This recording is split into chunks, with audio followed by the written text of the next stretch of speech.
illustrate where it's called a mega grand for the dream. The dream? It's hard to tell you. Yeah. But you're good. I'm good. Yeah, that's the dream.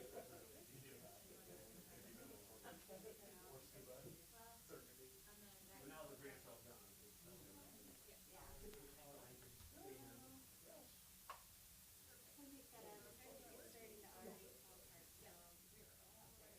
don't know.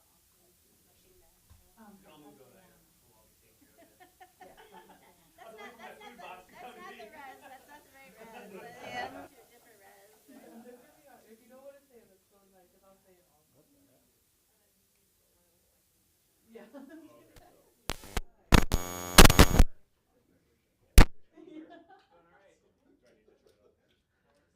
When I get into names, it's a little more. I want to make sure I don't do that.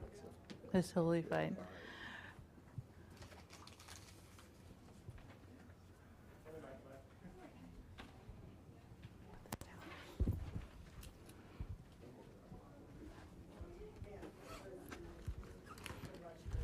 Good morning. Come on in. Morning. Hello. Hey, Miss. There you guys, good to see you. All right. Oh, you have, okay. Yes. You have the fancy one. I'll briefly do a welcome. And Okay. then Ron will do the introduction.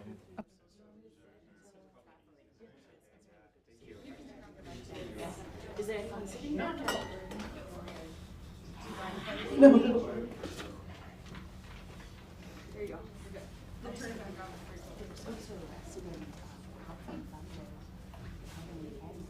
Wayne Valley. I nominated him for an honorary PhD at the university. But now he's a scholar. Maybe that'll hurt him. We nominated him 3 years ago.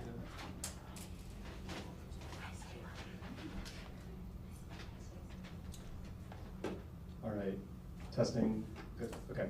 Awesome. I'd like to give a welcome to those of us who are here physically, as well as those of us who are watching the live stream. If everyone could just quick turn around, maybe a wave to the live stream folks. Hello. Good to see you.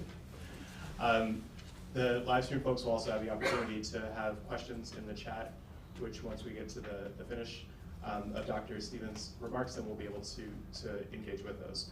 But I would first like to begin with a good morning. My name is Tom Owenby, and I'm the Associate Dean for Teacher Education and Director of the Mary T. Kellner Teacher Education Center. It's my pleasure to welcome all of you to our final event in the 2024-2025 Indigenous Speaker Series, a presentation by Dr. Lois Stevens. I'd like to thank the Mary T. Kellner Teacher Education Center, Department of Educational Policy Studies, and Department of Curriculum and Instruction for their co-sponsorship of this event. And before I invite Dr. Ron Jetty up to introduce Dr. Stevens, I'd like to share a land acknowledgement from our School of Education Center for Community and Wellbeing. Humans have called this place home for over 12,000 years. Today we acknowledge that the University of Wisconsin-Madison resides on the ancestral land of the Ho-Chunk Nation, the people of the Big Voice, who have called this place Deja from time immemorial. As a university community, we continue to create and build upon our partnerships with the 12 First Nations of Wisconsin. And as a state university, we respect the inherent sovereignty and unique legal status as affirmed and set forth in state and federal law of Wisconsin's tribal nations. I'd now like to invite Dr. Ron Jetty to introduce Dr. Stevens.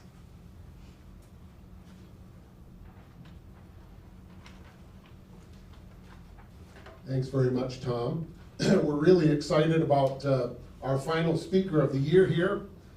So I want to also second Tom's welcome there.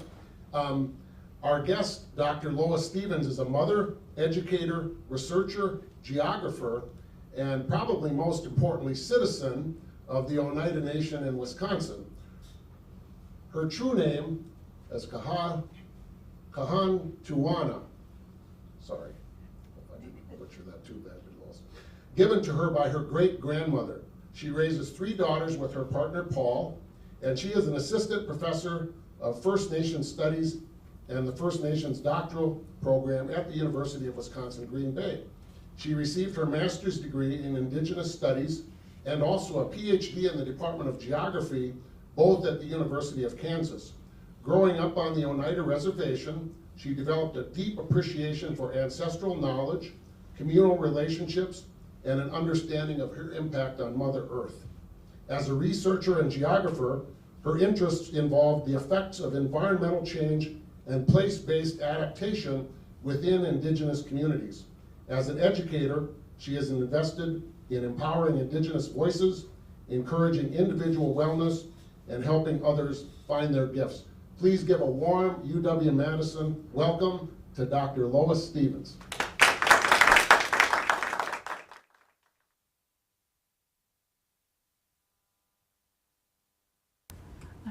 Sigalis wagwake, kahanduana ni yung yats, on waganyata ni yung gate load, on yataga ni yung go and jode, dulanko ane ni tugain. So I said, good morning, how are you? My name is Large Meadow, that is my true name given to me by my grandmother. I am coming to you from the Turtle Clan of the people of the Standing Stone, and the place of bountiful ducks is where I call home. So today I'm going to talk to you about reconnecting to place. Is this good? Okay. I want to do a quick acknowledgement for this picture because this picture is not by any means a professional photo, but I use it often because it is a picture of me the first time I grew corn on my grandmother's land, my great-grandmother's land, the one who named me. So I always want to acknowledge, that's why I use that picture. It's one of my favorite ones. Sorry. Okay. I also want to acknowledge before I get started, I am a mother, and yes, it's one of my very most important things is family. So I'm a mother to 3 daughters, Gahandes, Yagogolonolu, and Yagoluiva Wihe, with my partner Paul, who is from the Dakota lands in Montana. So today I'm going to be talking to you about reconnecting to place and looking at including Indigenous voice in the classroom and how important that is in different ways that I do that as a geographer. So just to, this is a common practice I do generally when I'm not presenting to non-Indigenous, or when I'm presenting to non-Indigenous groups. I don't introduce myself in the language, but there's a lot of Indigenous people here with me today, so I wanted to make sure I did that. But I always begin my presentations with the positionality so that you know a little bit more about who I am and why I'm speaking to you today. So you've learned already that I'm a mother and a partner to 3 beautiful girls. I call them my 3 sisters. I'm a geographer, and I'm dedicated to learning from the land and celebrating all that it has to offer us. I'm also an educator and a student. So I'm a firm believer that I learn just as much from my students as they learn from me, probably more so, every semester. And that adds to my connection to place and adds to who how I identify as a educator and a person. So I want to talk about my journey through geography and how stressful that was. I took geography as an undergrad at Haskell Indian Nations University, and I remember signing up for this class. I was pregnant with my first daughter, and I wanted an easy class. So I was like, I'm going to take geography. Little did I know that I was taking it with Daniel Wildcat, who does not use PowerPoint slides. He only uses images and storytelling. So it was quite an experience to really open my eyes and break down all these barriers I had of what I thought geography was. I thought it was coloring maps and memorizing place names. And he talked about connections between places, the spaces between them, and everything in between, the history tied to all of those places. And it just blew my mind and sent me down a completely different journey than I originally sought out when I went to school. So the basic definition of geography is it studies the spatial dimensions of and links between culture, society, and environmental processes. And again, that's what I went into geography thinking. Going on with these more basic definitions. It says that geographers synthesize physical science with social science to understand complex global and local phenomena. Their perspectives often use tools like maps, GIS, and field observation to uncover problems and solve, or to uncover patterns and solve real-world problems. This is where it started to get a little hard for me, because in listening to all these stories of place, you have to confront how difficult our history as Indigenous people is. So Nietzschman in 1995 said, more Indigenous territory has been claimed by maps than by guns. And that's a very true statement. The very first explorers, the very first colonizers were those that were seeking to build more maps. So we hear names like, you know, I won't even say them, but we know the names of the very popular explorers. We don't often hear the names of the people that were navigating for them. Those were the geographers, but they are just as responsible for colonizing Indigenous lands as the more popular names. So now we are byproducts of one of colonialism's most effective tools and these manifestations of colonial ideologies when we live on reservations. So I really struggled with this part of geography. I really struggled with the push and pull of our, like I said, difficult history with land and the relations in it. So I like to use this image because it talks about space and place and how dynamic it is. So for space, it requires movement from place to place, right? Place is a location with characteristics. It gives a sense of belonging. It doesn't become a place until an individual human has some kind of interaction on that place. So when you're interacting in all these different spaces, when humans become a part of it and tell their stories, that's when it becomes place. So right now, in this image, there's just a bunch of empty spaces. In this image, you can see geology and economics and history and anthropology and biology and climatology, and how we interact with these different places and how we tell our stories within. And the more and more I dove into geography, the crazier I felt. Because it was just so many images, and I found myself doing exactly this, just like I am today. Trying to explain what geography is and trying to understand all these different spaces and all these places. And it became very hard. I was in my geography program at University of Kansas, and I got to the point where I felt like I couldn't do it anymore. Like nobody was understanding me, and my discipline wasn't understanding me. And I was feeling like this. I was feeling a little bit crazy. So I started to unpack that a little bit and go to the root of what geography is. So the term geography comes from ancient Greece. Translation means to write a description of Earth. So I grappled with that again. How do I write a description of Earth from my perspective? Who is telling my story? So I went all the way back to my childhood. This is my father. It's one of my favorite pictures of him because he looks so happy. But when I was a kid, what I remember is sitting in a passenger seat of a car driving to basketball tournaments, our softball tournaments, our volleyball tournaments, whatever it was my parents were doing that weekend. And I get really bad car sickness. I couldn't sleep. So my dad said, you can sit in the front seat with me, but you have to read the map. So at 8 years old and up, I'm sitting in the front seat reading the map for my dad.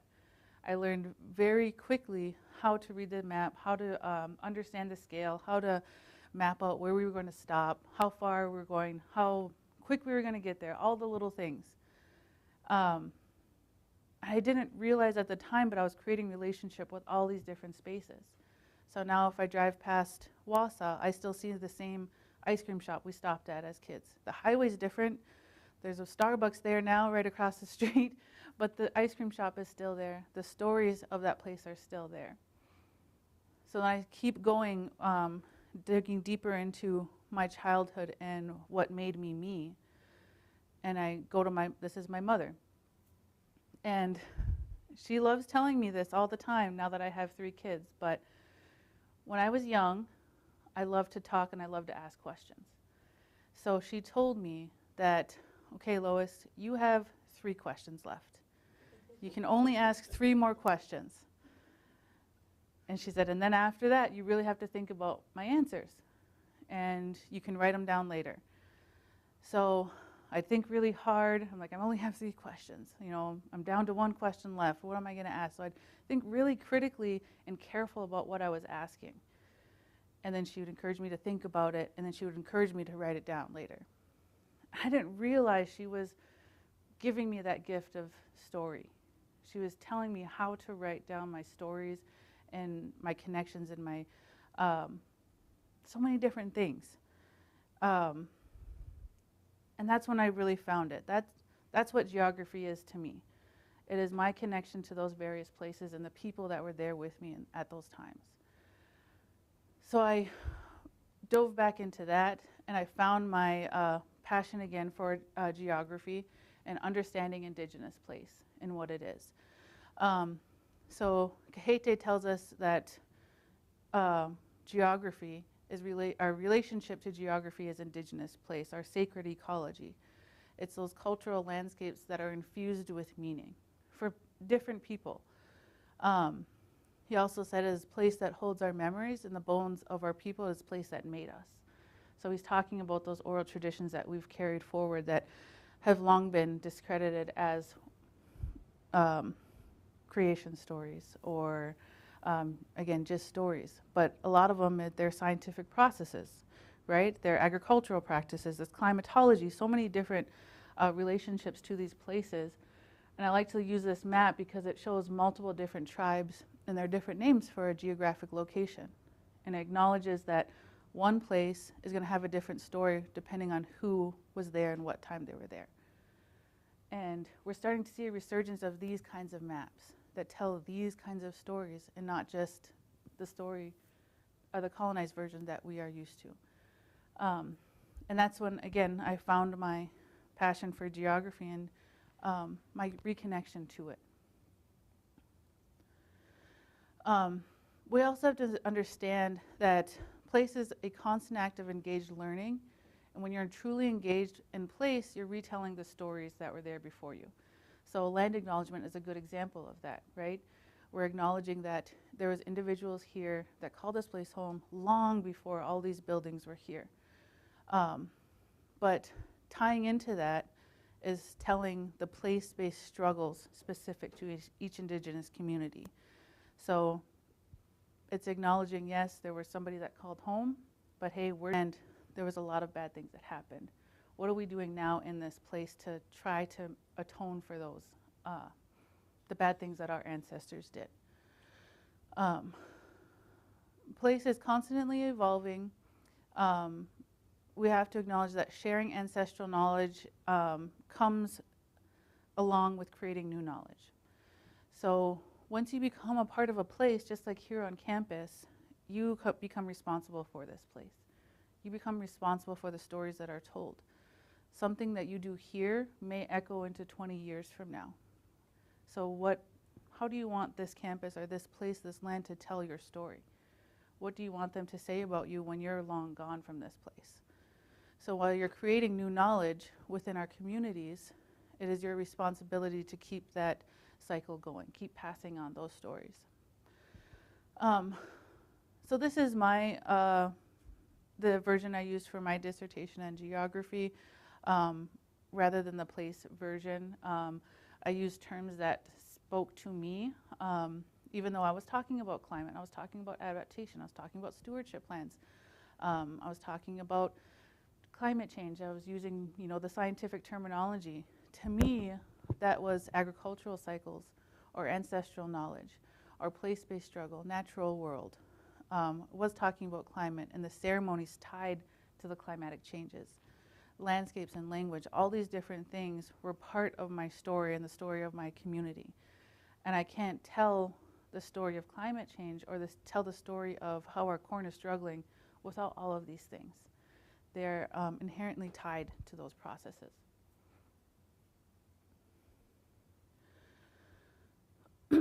So when we're creating new knowledge with our ancestors, we're doing it in different ways now, right? We're in a more modern time. We're using different tools. We're using different methods. So we're seeing a resurgence of Indigenous cartography and place names. We're actually talking about data sovereignty and what it means to our communities and holding on to our data, holding on to our stories and protecting them. We're seeing TEK, Indigenous knowledge, ancestral knowledge in institutions more and more every day. We see this in the land back movement with all the different ways that we're starting to get land back into Indigenous hands. And just another example of Indigenous cartography, because it is so amazing. This is a map of the Great Lakes, and you can see these are Anishinaabe names, place names, no English translations, and obviously you can see something's a little off, right? It's not oriented to the north like common maps. This is because Indigenous peoples, Anishinaabe peoples place themselves at the east. So you can see east is here in Anishinaabe and north is this way. That's their compass here. This is the medicine wheel. So that's how they orient their maps, or the person who made these Indigenous cartography orient their maps to acknowledge that connection to the eastern door. And we're seeing, again, like I said, more and more of these practices, and not just in Indigenous cartography, but renaming place names across the country.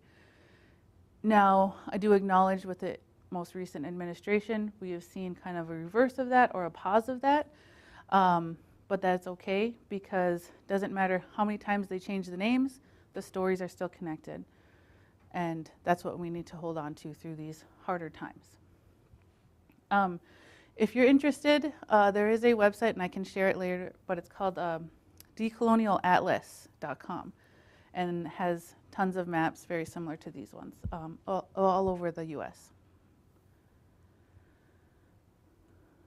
Okay, I want to talk about how I do these things in the classroom, because I teach ages all over the place. I go from undergrad to doctoral students, and talking about place is sometimes very uncomfortable, sometimes very, like I said, people still grapple with what I grappled with during my degree, and that connection to geography and place, and the trauma that was tied to it. So I had to find different ways to help people understand their connection to places, whether they're Indigenous or non-Indigenous. So I just talked about this stuff. Help a student learn more about themselves and help the student learn in community after identifying their connections to those places. So there's 3 different ways that I do this in the classroom. So helping them identify their connections. Another map example, but is understanding their connection to place. So you don't have to be Indigenous to be connected to a place. That's a very first thing. Kehete tells us that all humans, not just Indigenous, have established direct and personal relationships to places and landscapes through which they have interacted. One of the main differences for Indigenous and some non-Indigenous is they don't have the oral tradition to tie them to those places. So they were not taught from a young age like I was, or many of us are, that a certain land is very personal to them, is very personal to their people. They just view it as a place that their house is on, because they don't have those teaching methods, and that's unfortunate, but their parents weren't given that, and their parents weren't given that, and so on. So it's not their fault that they don't know their connection to place. So I try to help them identify that. So I do this through a process of mental maps or cognitive cartography. And these are individual maps in our heads. So we all have a different map, say, of campus, how we see it, how we interact with it. But the most important part is it's our conceptualization. It's our map. It's our mental map. But it's a mixture of, we know this building is here, we know this building is here. So that objective knowledge of the geographic features, but also the subjective knowledge based on our own knowledge. So we might know this building's here, and that's where our office is, so we're a little bit more connected. We know the details a little bit more. We might know this building is over here, but our best friend works in this building, so we have a little bit more intimate connection to that building, so we know the details. So that's what cognitive cartography is that relationship that we build with those places and how we start to picture it in our head. So this is what I do with my students, and it's hard for them to do at first, but I really get some amazing examples after I do it. But I take out a sheet of paper and colored pencils, and I make them map out their favorite place. So we look at place you feel the safest, garden, park, or tree house, place that brings you joy, a place from any time in your life, can be large scale or can be small scale. So I literally make them get out colored pencils and I make them color with me, because that's my first memory of geography, is the colored pencils and paper. So I bring it back in a more intentional way now. So these are some examples from my students. These are actual students that did these exercises with me. And you see, what you see now is just a collection of drawings, right? But when they get up in front of the classroom and tell their stories, you start to see why there's little details. So this one is probably a little bit more obvious.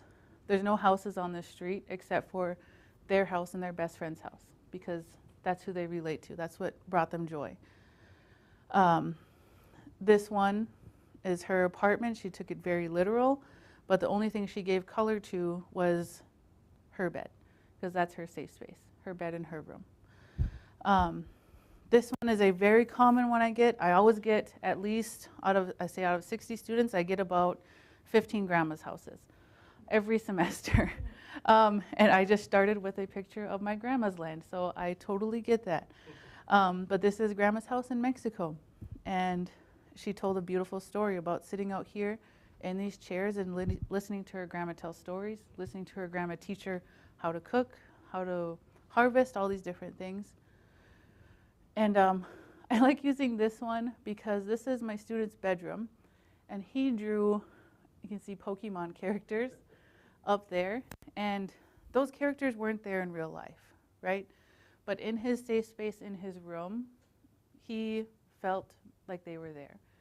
And that's his prerogative, that's his connection to place, and the fact that he was able to get up and share that in front of a room was very beautiful. Some more examples. I always get a house I grew up in. This is a student's journey she makes from Albany, Wisconsin to UW Green Bay.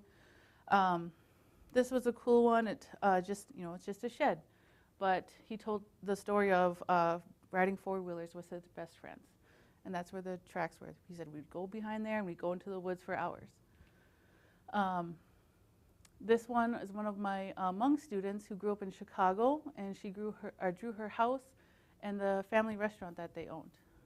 So you can see there's so many different ways, or so many different artistic abilities. I don't pretend to be an artist at all. I am not. I still draw stick people. So the fact that I make my students draw is a little comical, but it shows them and the rest of their classroom that there are so many different relationships to place that we don't talk about. When was the last time, this is a question I asked them, when was the last time somebody asked you what your favorite place was? When was the last time somebody asked you, where were you when you felt the safest? Where were you when you felt the most joy? We don't ask our students that. We give them a syllabus and we tell them to learn all this stuff and repeat it back to us. The colonial version of teachers. Getting them to break out of their comfort zone and talk about these connections has been one of the most joyful experiences of my teaching career. To see my students get up in a room full of other students that they don't know, that they've just met, some of them, and talk about their grandma's house. Talk about learning how to make tamales in Mexico with their grandma outside.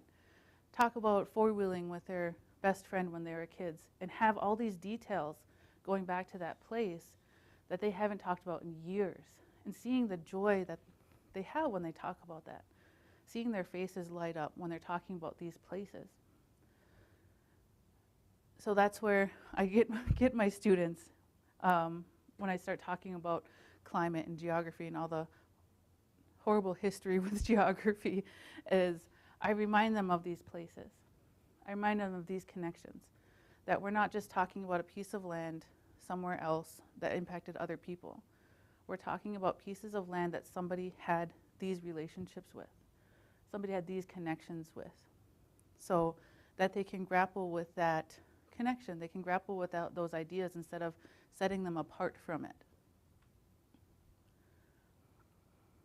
I suppose I should. What time is it? Okay. We might do this activity. I do have supplies for this, but I want to get through my presentation. So I do have colored pencils and paper up here. So at the end, I will make you guys draw your favorite place, but I'll get through the rest of it first. So then I look at helping students learn more about themselves. Asking these questions. Why are you here? So I ask them, why did you take my class? Most of them, it's, fill the degree requirement. That's fair. But ask them, why are you at this university? Why are you seeking the specific degree that you're seeking? What do you want to do with it? And some of them have answers, some of them don't. But the fact is, we're just starting to have that conversation, just igniting those things in their brain to get them thinking about it. So then I ask them, why are you here? Capital here. The place in your life or this place in this universe. What is your gift to the world? It's another question that we don't often ask our students. I remember being asked what I want to be when I grow up, but I never understood or thought about what is my gift? What can I offer my community? What can I bring back for them? It was always the other way around. What can they give me? What can I get out of this? What can I, what are the things that I can reach?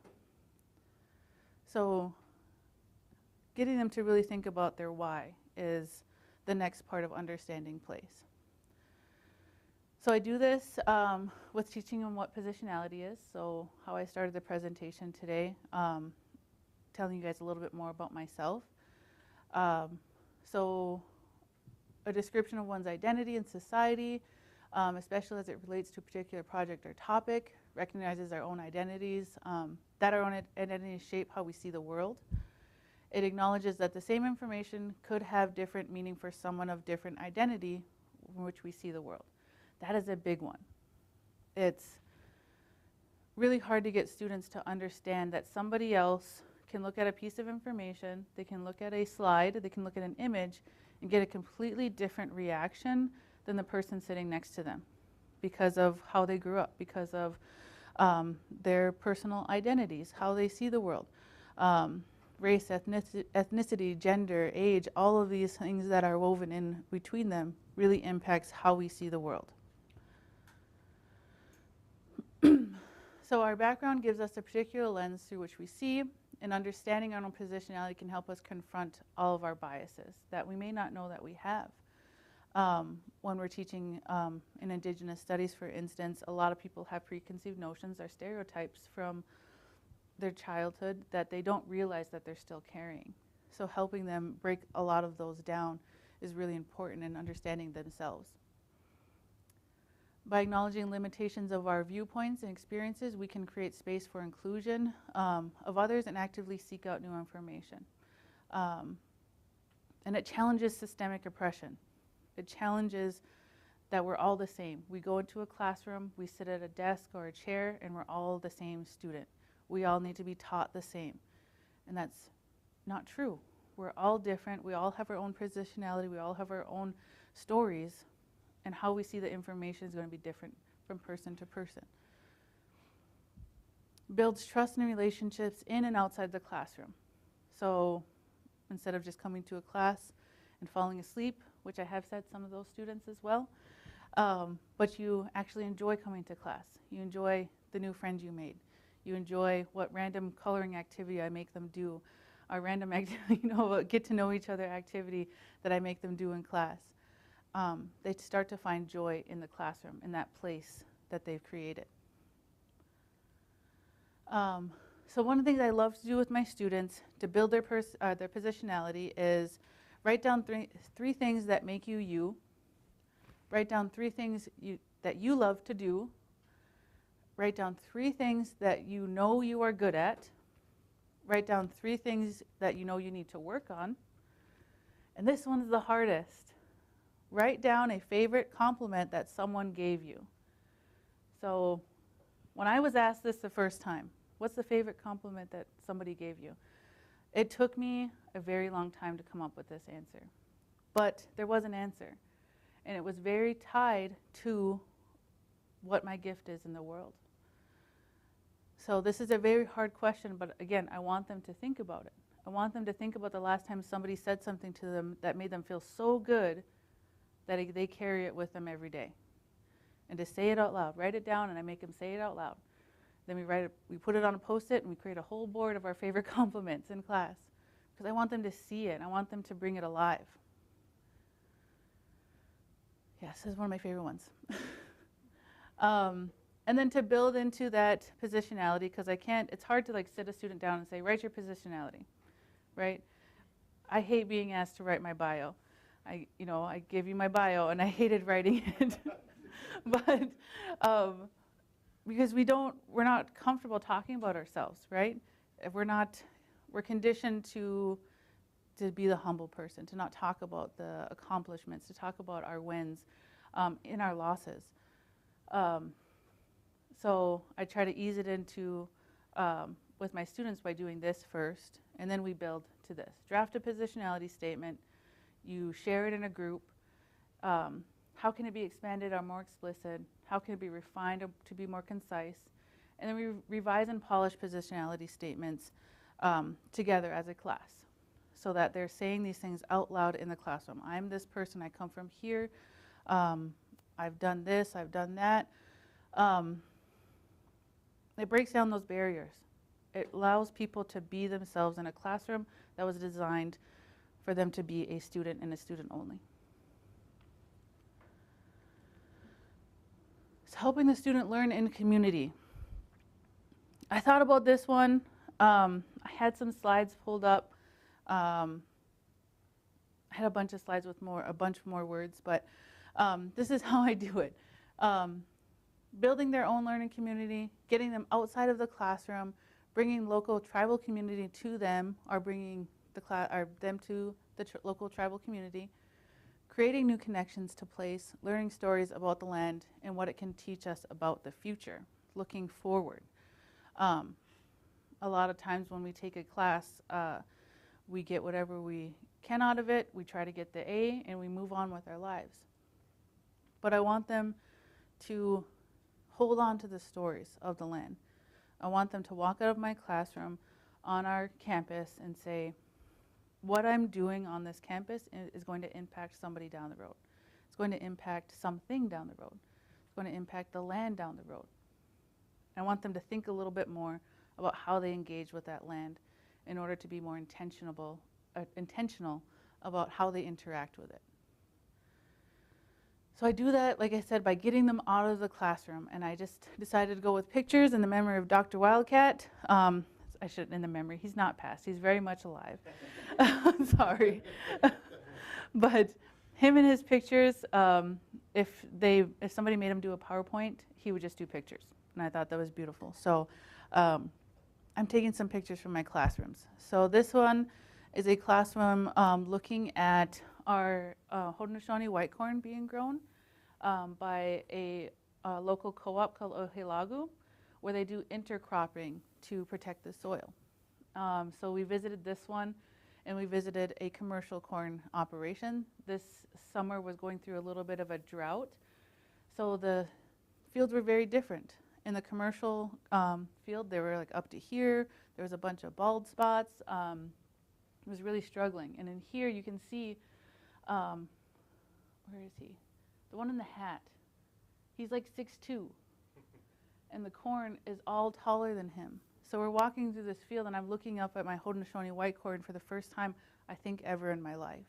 It was a very beautiful experience to take students out to that. This one, they're harvesting medicines for our community. So it's not just them going out to the community and learning. They harvested and they gave it back to the farm for the farm to give out to community members. Oh, this one, they're just playing human bingo to get to know each other. That's when we started building our positionality statements, because I want them to break down those barriers. So they're just asking random questions about each other. Oops. Okay. More outdoor learning up here. This is a earth honoring at Wickwiock Falls, just on the UW-GB campus on the north side. And that's my sister. She invited Indigenous students from Menominee, Ho-Chunk, Potawatomi, and Oneida to come to this earth honoring to kind of wake up the spring and tell the Wickwiock Falls, we are going to be doing research here, but we mean well, and we want these students to see and interact with this land that was a part of their history. This one, we were doing water sampling on Wolf River. This one, we're doing community building with our doc students, learning how to work as a team. This one, a group of my students are processing white corn for that same co-op, Ohilagu. So what they're doing is they're just getting out all the bad ones, and then we shake it to get all of the fuzz out. And then, so we processed about, I think, 3 of those giant containers. So again, they're giving back to the community while learning about these processes. Some more examples of that, again, harvesting tobacco for the community. Some of our students doing stretch breaks, because that's very important. And this is an intergenerational example that I use, because we are not just one teaching faculty. A lot of times we team teach, especially for our doctoral program, and we like to bring in knowledge holders. So we were talking about the Indian Community School. This beautiful woman in the blue is my grandmother Marge. She's one of the founders of Indian Community School. And she's on each side as, again, my mom and dad. And they told those grassroots stories of how the school started, what it looked like when it started. My dad talked about, he said he didn't realize the significance. At the time, there was just a bunch of Indian kids in his living room, and he didn't want them to be there. But he didn't realize it was going to grow into this beautiful building now, outside of Milwaukee, and to this whole school that really brings Indigenous spaces and places to urban Indigenous people in Milwaukee. So again, for him, it was just his grandma or his mom being his mom. So those are those connections, those stories of place that are really important when we're teaching. This one is some of my doc students visiting a local museum, and we got to see a behind the scenes of that local museum to help them look at cultural items and what they possibly mean to Indigenous people, how they handle them, how they're trying to repatriate them back to Indigenous communities. But what's really cool is that the museum listened to the students. So it wasn't, again, just like they're going and getting information out. The students gave them information, and actually led to a couple of exhibits being taken down that honored colonial processes in Wisconsin that were harmful or triggering for Indigenous people. Actually got removed, and that was because of my group of students our group of students that were able to say and give research that backed up their claims of why it's important to not kind of glorify these kind of that kind of exhibit that they were calling out. We're doing on time. Okay. So why should we care about place? We all occupied a storied place. These cultural landscapes are full of history. Whether you're Indigenous or non-Indigenous, we are now a part of that story. I'm now a part of UW-Madison's story. This is my first time in this building. It's now a place that I can build connection and relationship with. And now I have a responsibility to care for this land. And also 7 generations, we see this very often, but it is very true Oren Lyons says that there are generations below us and they're looking up. They're ready to be born and come into this earth. But once we're the ancestors, what have we left them? What did we do to ensure that this place is a place that they want to live? So it's our responsibility to care for those souls that are looking up at us. What are you going to do to fulfill your responsibility to preserve the land for the next group of learners? What story do you want that says land? What story do you want the land to tell about you? Is something that I ask myself very often, no matter where I am. The land, I'm going to disappear one day. I will return to Skyworld.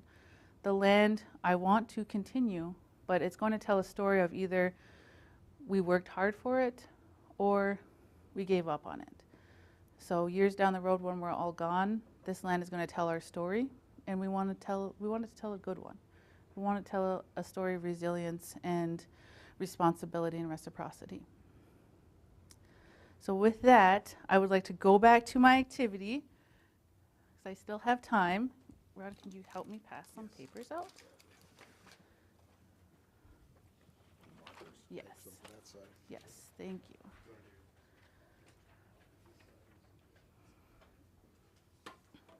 Okay. I would like for you today to map out your favorite place. Again, the place you feel the safest, a place that brings you joy. Any time in your life, doesn't matter how old you are. I've had students draw me dreams, and that's okay too. Large scale, small scale, I showed you some examples, but think for a moment and you can start drawing your place. Again, I am not artistic, so this is a judgment-free zone.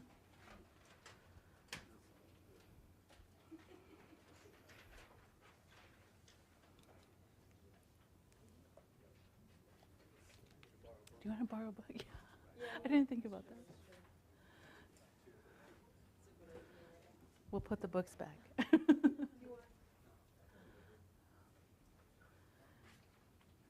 I'll give you a few minutes, and then I would like to ask for some volunteers.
Okay, I'm going to pick on Ron because I think he's done.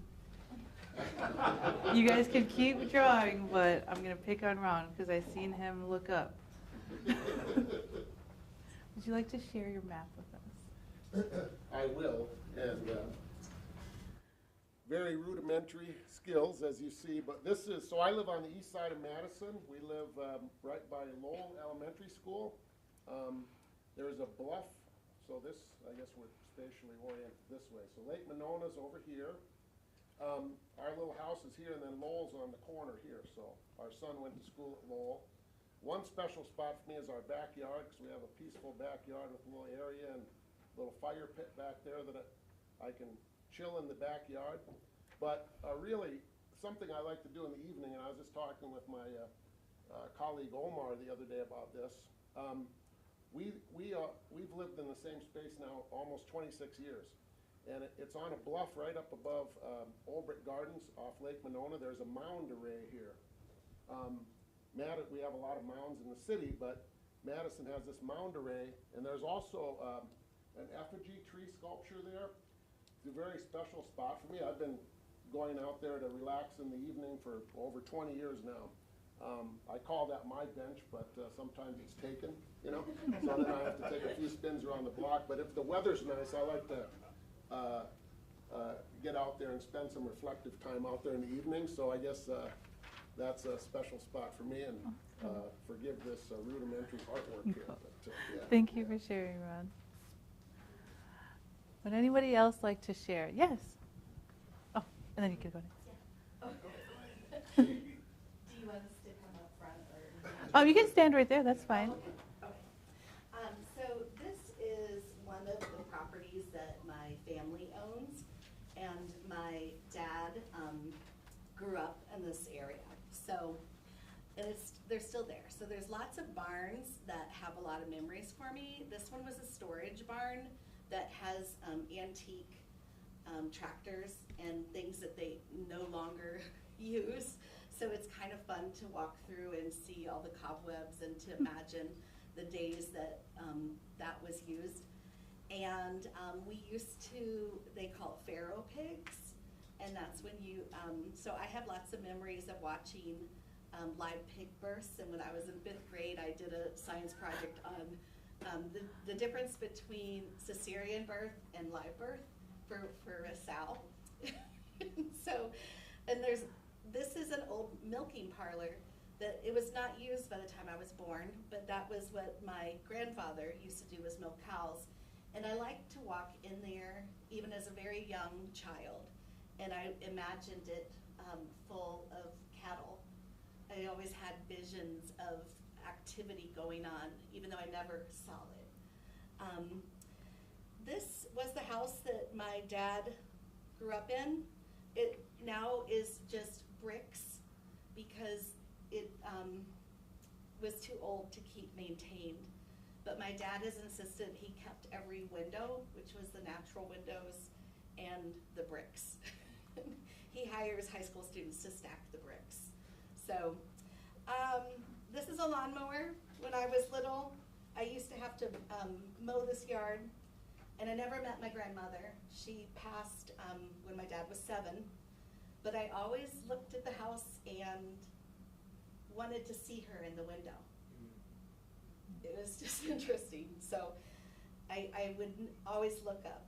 But there was a lot of activity one day in this house because it's where my dad's brother lived with his family, and I have lots of first cousins, and we would sit out on the steps and make homemade ice cream. Mm-hmm. The youngest uncle rode in with a motorcycle. Everyone thought he was, crazy, going to lose his life. Cousins lived there. It was a lot of good. Now this is the last thing I'll share. It's the most recent building built. We have a big semi company as well, and they built a very large, like basketball stadium size building to maintain and work on them. But right here are 3 to 4 chairs that now my dad sits in, and people drive by and they know he'll be there. And they come and visit and talk, and that used to be around our kitchen table at our other farm, but now this is where And my mom stays at the other farm and watches him on a video camera. That's so cute. Yeah, lots of history here. Awesome. Thank you so much. Oh, geez, I keep forgetting about Mike. Do you want to go next?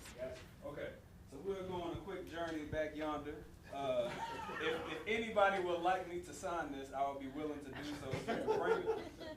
So this place actually represents so many different things for me because it kickstarted like my love for nature and why I'm still like a nature dude who every day I'm gonna be in some place near some water, like a woods or something. So I grew up on the south side of Winston, and on the south side we have a rock quarry. The quarry is like, you'll see the bluest water that you have ever seen in your life. That's where they used to like dig for like quartz and granite and stuff, like way back when, long before me and my mama's times. But eventually it shut down. So growing up, we wasn't supposed to do this, but what we would do, we would go to this hill, climb the fence that had barbed wire on it. Looking back on, I don't know why we would do that, but we would go through there and we would just chill at the quarry. Nobody would bother us or anything like that. We would sit there, do things that, you know, teenagers do. You indulge in certain things. So yeah, we did that, and ever since then, I don't know. I've just always been like water is my thing. It calms me, it grounds me. If I'm feeling too because of everything going on in my life and in the world in general, I go straight to some water. I'm a water baby, water man, merman, whatever you want to call it. So yeah, that's the rock quarry right there. Let me know if you need me to sign that too. Awesome. Thank you for sharing. Anybody else like to share? It's okay. All right. Thank you for doing this activity with me today. Like I said, it's one of my favorite activities. I ask my students to donate their drawings if they feel up to it, or if they want to keep it, that's fine. I'm going to ask you guys to keep yours today. You don't have to donate them. But I just say that because I have stacks this big of maps in my room of students that have donated their mental maps. And you've seen some of them that I scanned and put on the PowerPoint. But those are my reminders of why I do this stuff. So when I'm sitting there grading a million papers, till midnight, I remind myself of those stacks of mental maps and why I'm doing the grading that I hate to do, that I'm probably late on too. But this is, like I said, a really good practice for just anybody in any stage of their career. The next one I'm going to encourage you to do, again, you don't have to do it now because, like I said, it took me a week, is write down the favorite compliment that someone gave to you. Now, I'll be vulnerable and I'll share mine. I think this is the first time I'm saying it loud. I made my students do it all the time, and I don't think I've ever shared mine. But the favorite compliment that someone gave to me was a student that was working on their final paper and couldn't get the path. They were having a really hard time, and we sat there for a really long time to talk through her paper and how to deliver it and what stays, what goes. And at the end, she looked at me and she said, "I really appreciate that you take the time to understand me." And she opened up about how previously teachers would dismiss her because of her nature. Maybe she talked too fast, maybe she talked too much, maybe she couldn't develop a concise thought. But we sat there for hours to get her story out. And after she said that to me, I totally cried. I'm a crier. I admit that. But that is my favorite compliment. Because for me, I was just being me. And she really appreciated that at the end of our talk. We still talk very often. But that was, again, my favorite compliment that somebody gave to me and helps me understand who I am as a teacher and what's really important for my students. Sometimes that's just to listen. So I encourage you, either on your mental maps or later when you come to it, or if you have it now, write it down, but their favorite compliment that someone gave to you. And I'm going to do one last plug, if that's okay, Ron. This is a selfish plug. I recently wrote a chapter in this book that was published last month. It is called Beyond Blood Quantum, Refusal to Disappear. And I can't even remember the title of my chapter right now. Path Forward, Indigenous Place in Community. So I talk about all these things that I talked about today and how it's important to have those connections to place as we rethink how we look at Indigenous citizenship. And also there's a ton of other authors in here. So much awesome information. You can find it on Amazon. The proceeds for the book, I believe, go back to the Oneida community. So that's my last selfish plug. And I believe we open it up for questions. Caitlin, am I right? Thank you. Oh, I went too far. This one? One more back. Okay, questions. Any questions you have for me? Oh, yes. Hi, I'm off of my panel by EL. I'm an employed Filipina here in my second year. And I appreciated everything you shared because it's things I'm trying to integrate into my own course. But I would love to hear just kind of any recommendations or thoughts about how does this look in an online, potentially asynchronous setting, and kind of helping guide students through this work when you don't get that opportunity to kind of unpack it after. Yes, that is a tough one. I do teach a couple online courses. I still make them do the activity, and then we post it in the discussion board. And it's not always, it doesn't hit the same as an in-person, but students still really get into it. Drawing, so, of course, drawing instead of writing a reflection is always a really good option.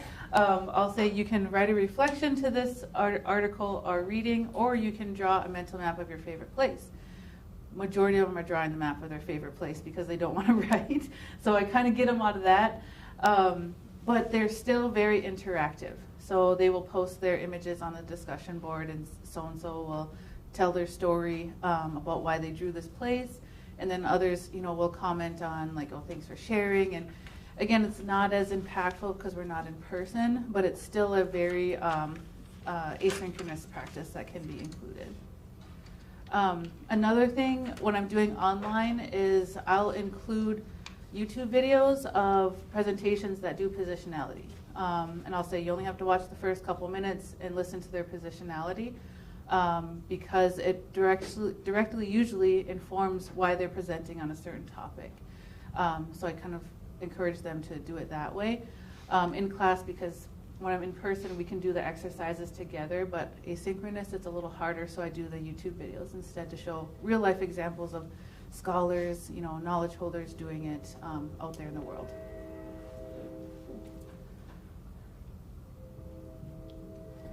Other questions? Because they're making it easy for me. Yes. I'm going to use the mic for that. Oh, sure. Okay, I forget about it online. As if my voice isn't loud enough. Well, thank you so much for sharing about place, and it's something that in the secondary program we're trying to think a lot more purposely about, especially for our upcoming students coming in the summer. So I'm just curious, I really appreciated you talking about space and place and also about community. Could you just share a little bit more about how you think about the relationship, or how community and place intersect, or what the role is of community in thinking about and conceptualizing place? Yeah, selfish plug again. My chapter talks all about that. That was the whole intent. We planned that before. I'll provide a sponsored link. I think for my students, getting them out of the classroom into community is so important, because they need to understand a lot of the things I talk about in class they will have to take into their community. It might be my community, or it might be communities across the nation or world, and what that looks like in real time. So we can talk about reciprocity, I can talk about relationships to place, I can do all those things in a classroom, but until I put them out there and actually have them engage with an elder, sit down and listen to them, get them a food plate, get them a drink, what it means to harvest. We call it number 6, I'm blanking on the name for it. It's the purple bee balm. is that what it's called? Our wild bergamot. What it means to harvest those things and know that somebody is going to dry that and somebody is going to have it in a jar on their counter, and when they get sick, they're going to drink that as tea. That's the relationship they need to see in real life. That's something I can explain to them and I can show them, but until they're out there in the field getting, bug bites and getting scratches, they don't know the real feeling of giving back to community. So I think it's really important to get them out and experiencing those things. Of course, I have relationship with my Indigenous community right down the road from my institution, so it's easier for me. But some don't have that aspect. So bringing people in, or like in that one example, I brought corn to my classroom and made them work. I did pay them in corn, so it wasn't free labor. We traded. So just helping them understand the role that they can play in those communities, or whatever future community that they will be in. It's helpful to know that it's not just their brains, it's not just the research, it's not just the degrees that I've gotten, it's my work ethic when I get in a community. It's, did I sit down and listen to that elder? Did I haul enough corn? Did I play with the kids and distract them while the mother could go and do her work? It's all those little intricacies that the classroom, the students need to be exposed to as well. I hope that answered the question. That's okay. great. I'm a little bit of a babbler. Yes.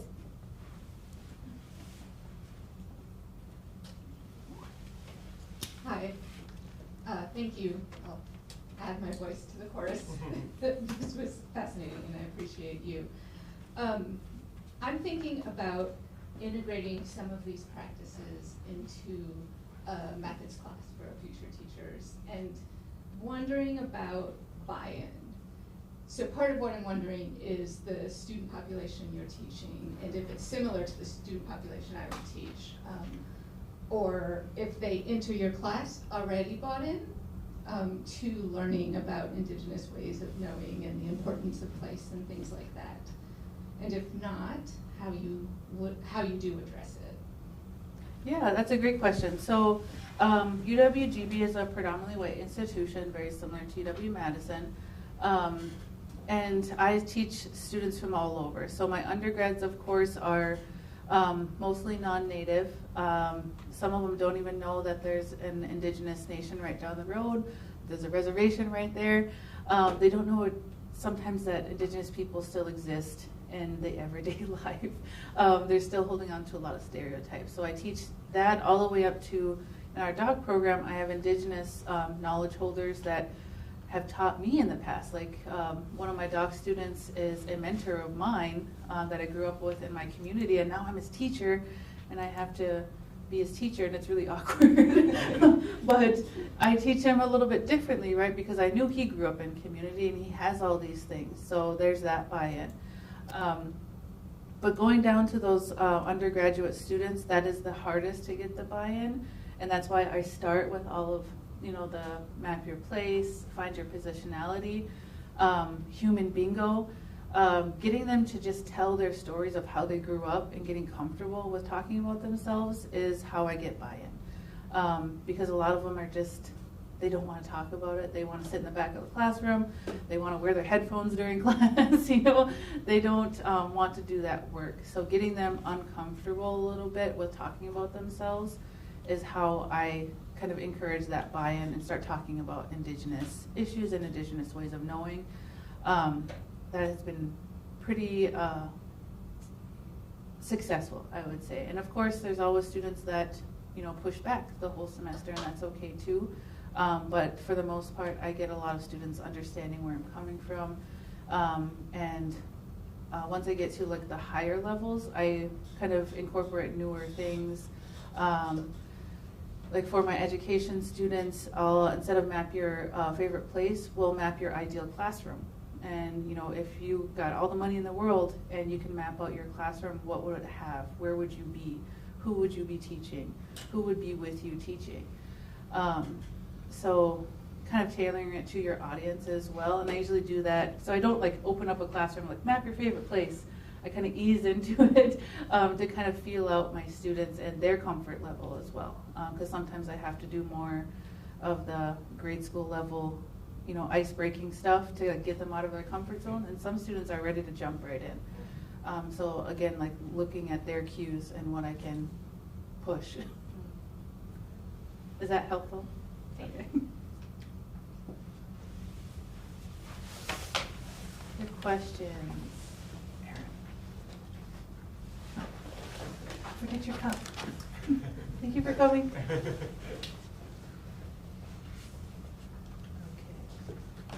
Do you want to move to the next one? So we have some time for facilitated discussion.